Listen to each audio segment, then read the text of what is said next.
Gente, comunicação dos atos processuais. Comunicação dos atos processuais. Sem perda de tempo, abre a tela.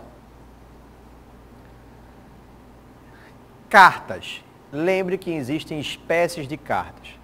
Precatória é quando não houver submissão hierárquica. Carta de ordem, há submissão hierárquica. E rogatória, quando for se comunicar com uma autoridade judiciária estrangeira. Mas eu não entendi nada. Comunicação dos atos processuais. Como é que os juízes se comunicam entre eles? E como é que os juízes se comunicam com as partes? Como é a comunicação entre órgãos do judiciário e como é a comunicação do judiciário com as partes? Primeira coisa, comunicação entre órgãos do judiciário. Ela normalmente se dá através de cartas. A carta pode ser precatória, você acabou de ler, carta de ordem ou carta rogatória. Se um juiz de direito quiser se comunicar com outro juiz de direito, não existe hierarquia entre eles. Carta o quê? Precatória. Um juiz de direito com um juiz do trabalho. Um juiz do trabalho com um juiz federal. São juízes que não possuem hierarquia um em relação ao outro. Carta precatória. O Tribunal de Justiça com o Tribunal Regional Federal. O Tribunal Regional Federal com o Tribunal Regional do Trabalho. São tribunais, não possuem hierarquia entre eles. Carta precatória. Se houver hierarquia, tipo juiz de direito de Mossoró, Rio Grande do Norte, ele está submetido ao Tribunal de Justiça do Rio Grande do Norte, o TJRN. Nesse caso, o Tribunal de Justiça do Rio Grande do Norte se comunicará como com o juiz de direito de Mossoró? Vai dar ordem, carta de ordem. O Tribunal de Justiça de Pernambuco com o juiz de direito de Petrolina, aqui em Pernambuco, se comunica como? Se comunica como? Carta de ordem. O Tribunal de Justiça da Bahia com o juiz de Salvador, se comunica como? Carta de ordem. Porque aquele juiz está subordinado àquele tribunal. Lembre, pelo amor de Deus, dos tribunais regionais federais, eles possuem regiões. Então, por exemplo, o TRF da 5ª região, que compreende Ceará, Rio Grande do Norte, Paraíba, Pernambuco, Alagoas e Sergipe.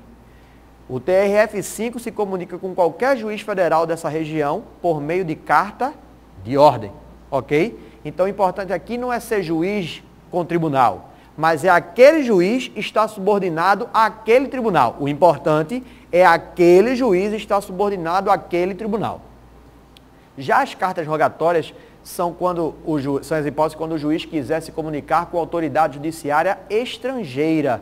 Então, aí ele não manda nem a precatória nem a de ordem. Ele vai mandar uma carta de ordem, não, uma carta rogatória, porque você está extrapolando os limites da jurisdição brasileira.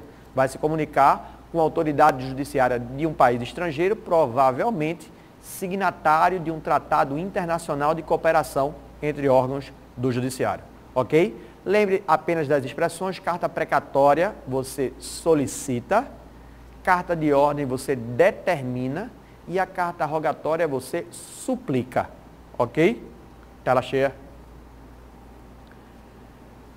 Características das cartas, leitura dos artigos 202 e 204 do CPC. Primeiro, 202. São requisitos essenciais da carta de ordem, da carta precatória e da carta rogatória. A indicação do juiz, o inteiro teor, a menção ao ato processual e o encerramento com a assinatura do juiz. Tem que decorar. Parágrafo 1º. O juiz mandará trasladar na carta quaisquer outras peças, bem como instruí-la com mapa, desenho ou gráfico, sempre que estes documentos devam ser examinados na diligência pelas partes, peritos ou testemunhas. Parágrafo 2º. Quando o objeto da carta for exame pericial, isso já caiu em prova, quando o objeto da carta for exame pericial sobre documento, este será remetido em original, ficando nos autos a reprodução fotográfica. Na FCC, ele inverteu na prova. Ele botou assim: quando o objeto da carta for exame pericial sobre documento, será remetida a reprodução fotográfica e ficará nos autos retido o original. É claro que não teria sentido nenhum você mandar a cópia para ser periciada e deixar o original nos autos. Se liga nessas coisas. Mas, meu amor, meu querido, você homem, você mulher que estão aí, meus queridos, pelo amor de Deus, o parágrafo 3º está na classe Tatue no Braço. Porque ele foi introduzido pela Lei 11.419 de 2006, essa mesma lei que a gente já trabalhou aqui do horário para a prática dos atos eletrônicos, lembra? Hoje em dia, as pessoas se comunicam como? Pessoal, qual foi a última vez que tu recebesse uma cartinha? Cartinha, eu não estou falando de cobrança, fatura de cartinha, aquelas cartinhas escritas a próprio punho, que a gente recebia, que tinha as cores do Brasil, quando eu era estrangeira, vinha as cores em vermelho e azul. Lembra daquelas cartinhas? Vocês, meninas que possam estar vendo esse vídeo, provavelmente quando eram mais novas, colecionavam papel de carta. Veja que coisa meiga. Ah, o da Moranguinho, olha isso da Hello Kitty. Você vê hoje em dia alguma menina colecionando ainda esse negócio. Então, era um absurdo você exigir que o judiciário se comunique ainda expedindo carta precatória. Carta precatória é aquela que vai por malote, tudo é um inferno. Normalmente nas secretarias é a última prioridade. Então, carta precatória, meu amigo, é dor de cabeça. Qual é a forma de você se comunicar hoje em dia? Você se comunica hoje com as pessoas como? É post no Facebook, é tweet pelo Twitter, é SMS ou MMS pelo celular e principalmente e-mail. Pô. Então, se as pessoas hoje se comunicam por e-mail, como é que eu vou expedir uma carta sem ser de forma eletrônica? Olha o que está no parágrafo 3º. Abre aí. A carta de ordem, carta precatória ou carta rogatória podem ser expedidas por meio eletrônico, situação em que a assinatura do juiz deve ser eletrônica na forma da lei. Então, se a pergunta for, as cartas hoje podem ser expedidas de forma eletrônica? Pode, está aí no parágrafo 3º. Artigo 204. A carta tem caráter itinerante, importantíssimo isso. Eu expedi uma carta precatória pensando que teria que ser determinada uma citação. Não esqueça disso. As cartas, elas delegam atividade procedimental e não decisória. Nenhum juiz vai mandar por carta que outro juiz decida alguma coisa, até porque você tem que lembrar que a jurisdição ela é insuscetível de delegação. A indelegabilidade é uma das características da jurisdição. Então, o juiz, quando pede para que outro juiz o ajude, é para ato procedimental, que cite alguém que está lá na comarca que o juiz exerce sua função, que determina a penhora, a avaliação de um bem, o arresto, o sequestro de determinado bem, a ouvida de uma testemunha, a ouvida de um depoimento pessoal de uma das partes. Então, você delega atos procedimentais. Não esqueça disso, não. Beleza, moçada, isso aí eu já entendi.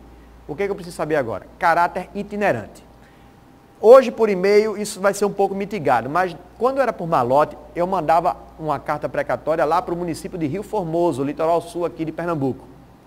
Porque eu pensava que o cara morava no engenho que era lá em Rio Formoso, mas de repente, quando chegava lá em Rio Formoso, o juiz de direito de Rio Formoso sabia que aquele engenho não era na comarca de Rio Formoso. Era onde? Era um pouquinho depois em São José da Coroa Grande, onde tem belíssimas praias. Aí eu pergunto, esse juiz lá de Rio Formoso, ele devolve a carta precatória sem cumprimento? Ele vai encaminhar essa carta precatória para o juiz de São José da Coroa Grande. Ou seja, caráter itinerante. A carta tem que ser cumprida, porque teoricamente existe entre os órgãos do judiciário um pacto de cooperação. Tela cheia. A carta tem caráter itinerante. Antes ou depois de lhe ser ordenado o cumprimento, poderá ser apresentada a juízo diverso do que dela consta, a fim de ser praticado o ato. Então você esquece quem está lá, o importante é cumprir. Citação e intimação. As cartas são formas de comunicação entre órgãos do poder judiciário. Se você tiver curiosidade, pode dar uma lidinha, inclusive, no artigo 7º da Lei 11.419 de 2006, que diz que, inclusive, a comunicação entre órgãos do judiciário e do judiciário com os demais poderes será feita preferentemente hoje por meio eletrônico. É uma tendência que não tem mais como voltar. Mas há uma outra abordagem, que é a comunicação do judiciário com as partes. A comunicação do judiciário com as partes vai se dar de duas maneiras.